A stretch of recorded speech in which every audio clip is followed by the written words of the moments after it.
O'zbekistonning barcha viloyatida qanday ob-havo bo'ladi? Assalomu alaykum, hurmatli tomoshabin. Bizning kanalda har kunlik va haftalik ob-havo ma'lumotlarini bilib olishingiz mumkin. Buning uchun kanalimizga obuna bo'lib, bir dona like bosishni unutmang. Like bosgan insonni Alloh doimo qo'llasin.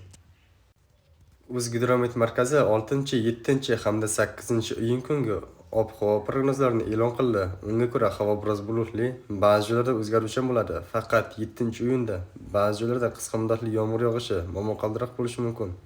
Sharqiy shamol yo'nalishini o'zgartirib, g'arbdan 7-12 km/sekund tezlikda esadi. 6-7-iyunda ba'zi joylarda 13-18 metr/sekund tezlikcha kuchayadi. Ayrim joylarda chang-to'zon bilan kuzatiladi. Harorat 6-iyunda kechasi 20-25 daraja, kunduzi 30-35 daraja. 7-iyunda kechasi 17-22 daraja, kunduzi 25-30 daraja. 8-iyun kechasi 17-22 daraja, kunduzi 30-35 daraja bo'ladi. O'zingizni asrang, xayr, salomat bo'ling.